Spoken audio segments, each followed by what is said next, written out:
All right, my friend, take a deep breath in and out. We have made it through what is always the longest month of the year. January is over, we are into February, and it is time to talk about our February goals. Seriously though, doesn't January just feel like the longest month of the year regularly, because we're getting over all of the holiday stuff, all of the travel, trying to get back into some sense of normalcy and embracing our New Year's resolutions, goals, what have you, all at the same time. It just kind of feels like so much. And then for a lot of people, you're also combating the season of winter, which in my opinion always slows time down to a stop.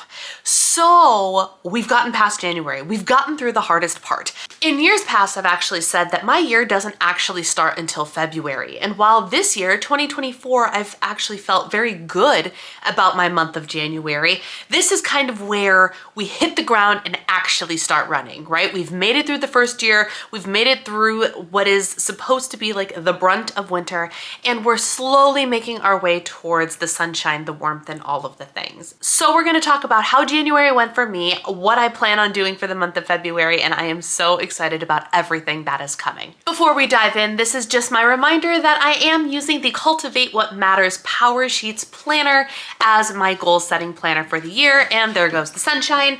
Welcome to Florida, where clouds always mess up my filming, but we're just gonna go with it. We're just gonna go with it. It's fine. So first, I want to actually talk you through my January tending list and kind of rank myself on how I think I did in terms of achieving my goals for the month of January. I did do one mid-month check-in as a live stream, and I want to continue to do mid-month or even weekly check-ins depending on the amount of progress I made.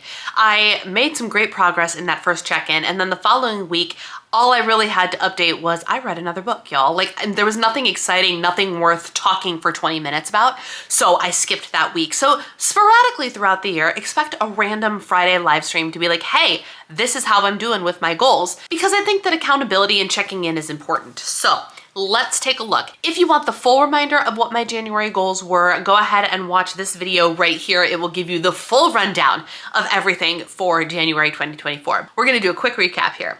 My first monthly goal was to read Feel Good Productivity. Y'all, I didn't just read Feel Good Productivity. I read 5 books. I read, let's see if I can remember them all without checking Goodreads. I read The Audacity to Be Queen, Feel Good Productivity, The 12-Week Year, The Emotion Code, and there's one more. I swear there's one more. What is the other book that I read? I was very excited about it too. I've been reading some really good stuff this month. So much so that I'm 5 books into my reading goal. Oh, The Big Leap by Gay Hendricks. That's right, a really good book. All of these books are personal development and goal setting and achievement and whatever in some way, and I loved every single one of them. Okay, The Emotion Code was not personal development, but it was just one that I had just heard about and I had on Kindle Unlimited, so I went for it and I read it. 5 books when my reading goal was 3. That is a killer start to not just meeting my January goals, but also into completing my reading goal for the year. So that's amazing. So over here, my fun goals, which were book 1, book 2, book 3, I added the other 2, I crossed them all out. We are 5 for 3 in the reading goal. Next up was choose my launch date for my course, and I did. And I did. Hang on, let me tell you. Mark your calendars, my friends. The date of the course, the date that you can purchase the course, cart open, is Tuesday, March 26th. And it will be open until Thursday, April 4th, and then the course starts and everything that is involved with it, the group, the accountability, the content, will all start on April 8th, which is a Monday. I'm really excited to be bringing you this course, and it's going to be a whole lot of fun. It's going to be about finding your control over the foods that you do not have control over and breaking down some of the emotional barriers that are involved in that process. It will be a 5-week course, and it will be following the exact framework that I did to release the power that food had over me. And now I use the example of the Oreo cookies I have in my house. My favorite Oreo cookies. We're talking the Oreo cookies that I could accidentally eat 7, 8, 9 of them all in one go. They're the Oreo Thins, extra stuff, by the way. I have an entire container of these cookies that have been living in my pantry unopened because the expiration date is getting close, I put them in the car to eat on the road trip to Florida, to eat while in Florida, and wouldn't you know it, they are still sitting in the pantry here in Florida, unopened. I have not touched them. I've thought about them and I've gone like, just not feeling it right now with my favorite Oreo cookie of all time. And that kind of freedom is the stuff that I'm going to teach you how to start finding in my course. If you want to make sure that you are on the list for the course information, the VIP, I will have a VIP list, wait list sort of situation sign up down in the link below. Make sure you join that and you will be on the newsletter that provides all of the information on how to sign up and opportunities for discounts and things of that nature as the time comes closer. All of that to say, I picked a launch date for my course. Increase my email list to 400. I'm not quite there yet. It has increased by about 10%, but I still need, I think, about 35 people on my list in order to get to those 400. So again, if you sign up for that thing down below, you will also be on my mailing list. And if you're already on my mailing list, don't worry, it's just gonna put a little extra tag next to your name that tells me you're interested in the course itself. So either way, click that link, join the email list, help a girl out. Next was do 2 videos on my Disabled Diva channel. I've so far only done 1. It is the 31st. It is the last day. It is the last day of the month as I'm filming this, and there's no way that I'm getting another one out. So 1 is better than none, but it is not 2. So slowly but surely, we're gonna get there. It's fine. Grace over guilt, progress over perfection, and 1 video versus none is definitely progress. Have a content planning session. Yes, did that. Batch my content for the month. No, did not do that. And then of course I had finished my goals for the month. I didn't actually fill this in. I'm gonna give myself at least like an 80%. Like I did pretty good, all things considered, but there's some learning opportunities and some opportunities for growth as well, which is to be expected because there's always room for growth, right? My weekly action items were to meal plan weekly. I did do that. To do a newsletter to my email list, which I believe I did in fact send 4 out this month. And the one from this week hasn't happened yet because tomorrow is the 1st and I'm gonna do my monthly newsletter to my list tomorrow instead of 1 today and tomorrow. And then instead of 4 blog posts, 1 every week, I did only get half of that up and I got 2, which again, 2 is better than 0. So we're making progress there. And then my daily action items, Pilates, I did 11 times in the month, which is amazing. 3 hours phone free. I didn't track for like 3.5 weeks. I'm doing it today and I have 1, 2, 3, 4, 5, 6 other days tracked, but then I just have a big line through it because I just haven't been turning on the timer. I've been abandoning my phone. I've been leaving it behind. I've been intentionally making other choices, but I have not been tracking the time. So I can't validly say I've for sure done 3 hours today. Stretch, I'm terrible at it. I'm terrible. That should actually be a February goal as well. Skincare, I have done every single day, y'all. Every single day. Get ready, I have not done every single day. I've done it about 30% of the time, which progress over perfection. And then a no buy, I've actually only have 3 days, 3, that I did not buy something that was on the list or did not buy something that was not previously planned for. And technically, one of those things was actually something I did plan for just in the future. And the only reason I bought it in this month is because I found an amazing buy one, get one free sale, which literally saved me $135. So I jumped on it while it was on sale instead of waiting until I actually ran out of the product. So one could argue whether or not that actually counts against me or not. And then in all of my checklist stuff, I have accomplished all of my checklist stuff except for diving deeper into the later modules of the course creation course. And that will just be rolled over into February. So all in all, I'm actually really pleased about how January went, especially since it was complete and utter chaos literally the entire time. There was no sense of normalcy except for the first week, and even then, it was actually not normal. So the fact that this month was completely insane and I still accomplished what I accomplished, I'm gonna get a big pat on the back, I'm gonna get 3 cheers, and I'm gonna get a gold star for it because I did my best and actually exceeded my own expectations.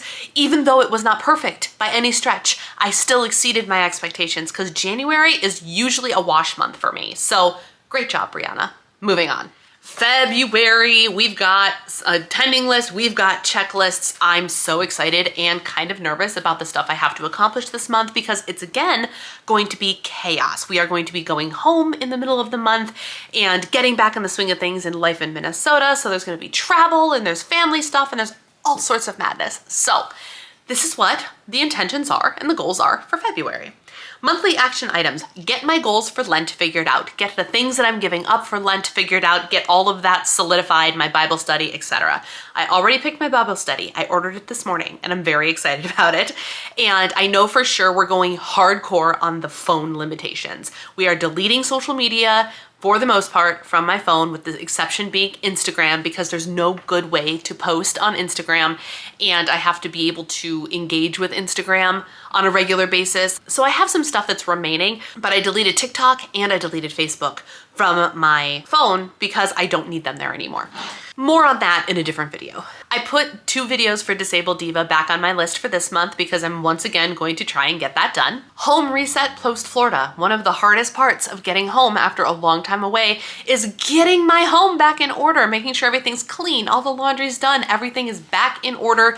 The food has been restocked, but not in a way that is completely unmanageable, which actually is the next thing, which is stay in my grocery budget, even though we're doing a major restock. So I'm going to have to resist the compulsion to stock up on all of the things in bulk and spend a whole lot of money because I have a desire to stay in my set food budget for the month. So that's going to be part of the home reset process. Finalize the plans for our trip to Hawaii. In May, my husband and I are going on an amazing Hawaiian cruise that's going to be full of adventure and exhaustion for me.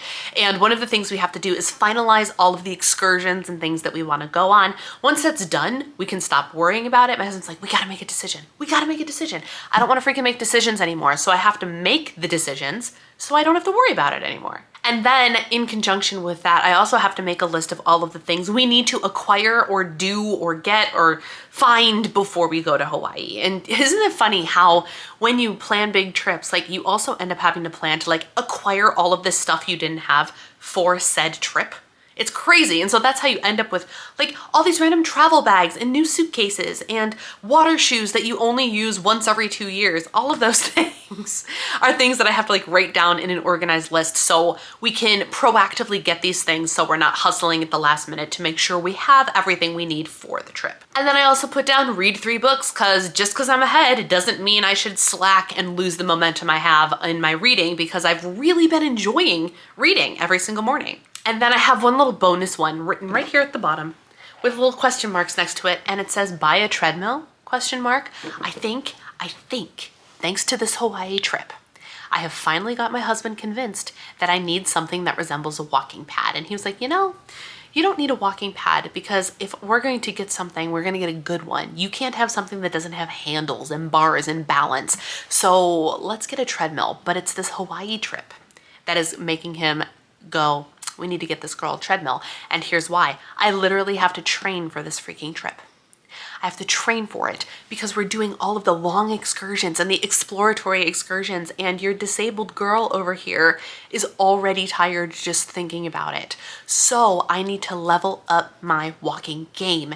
And so that's encouraging him to be like, okay, let's get you the treadmill so you can walk and walk and walk and not have to leave the house and can take your 5 or 10 minute walking breaks, which is going to help me in my fitness goals, but also train for this trip that's in May. So hopefully we will figure out how to obtain a treadmill by the end of February. My weekly action items. These are things that I'm hoping to do each and every week, starting with upload 2 videos to this channel.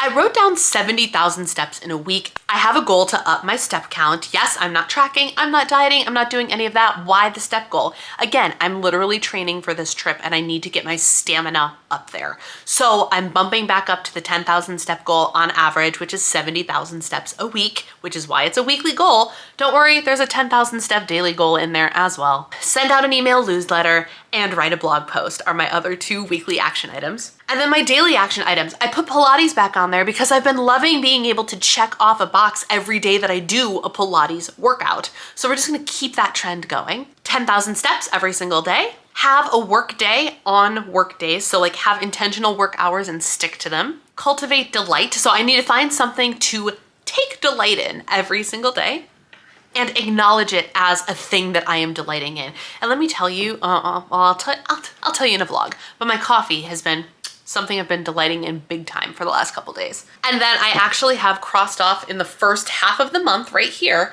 but I put down my Lenten tasks, and Lent starts on February 14th, which is why half of the month is blacked out, because it's not applicable until Lent actually starts. So those are my goals, but I do want to give you the break it down page as well. By the way, I love this page in the Power Sheets. It's new to the Power Sheets this year, and I have been loving it. I actually just had a coaching call with one of my clients, and we discussed using the break it down sheets to actually break down a single one of her goals. And so I'm very excited that she has the opportunity to keep everything in the Power Sheets and use this page in such a specific way. And I'm using it in a pretty specific way too. And I'm using it with the, dividing up the different goals and task items for each goal. So one of my big goals, which I didn't write it down on the monthly action items, is to update my website. So I have update my website, and then I have each part of the website that I need to update as its own individual task. So I want to update my service page, my one-on-one coaching page, my about me page, my currently reading page, my shop page, and create a landing page for my Diva District membership program. So that's a lot of website updating stuff. For my course creation, I have some modules that I want to do. I want to run my first 10 offer, which you guys get to be the first to know. I am opening up 10 spots. 10 to individuals who are interested in taking this course and want to actually help give me feedback for the kind of content that is going to go into this course. And what you get is 50% off. There will be no discount bigger than the discount you get for being one of the first 10 people to sign up. My launch day discount will not be that steep. This is the only opportunity you have to get 50% off of this course, and it is if you are one of the first 10 people to purchase this course. And the way that this works is you will actually become part of the development of this course. I will be asking you specific questions. What questions do you have? Problems do you have? What kind of content do you want to see this as? What sort of bonuses should we offer? This is not an opportunity to get access to the course early, but you get the discount and you get direct input. If you are somebody that is interested in the first 10, down below is the link to purchase. I will remove that link once the 10 purchases have been made. So if you're interested, now is the time to jump on it before anybody else. So run my first 10 offer, which I guess I'm already starting, is right here. And then I have actually do the course outline so I know what kind of content I have to create for the course. For fitness, I have 300,000 steps. Mathematically, how did that end up there? I don't know, but we got all sorts of step goals this month. And then I have 13 Pilates workouts. For videos, I have content plan, 8 videos for Diva and the Divine and 2 videos for the Disabled Diva. And then my Lent checklist right now has my abundance study, which is the study that I purchased, which I'll tell you about in a different video, and do a phone detox. And I think I'm gonna have 1 or 2 more things that are gonna fall under that umbrella as well. So that is where I'm at on my February goals. I'm so excited to see, again, not perfection. I don't need to do this perfectly, but to see how taking action steers me in the direction of my goals for the long term. And I'm very excited to see what happens by the end of the month. In the comments below, let me know what some of your goals are for the month of February so I can encourage and support you along your journey as well. If you would like to keep on watching, here is a video that YouTube is recommending of mine that you watch. Go ahead and click on it. Thank you for watching, and I will see you in my next video. Bye.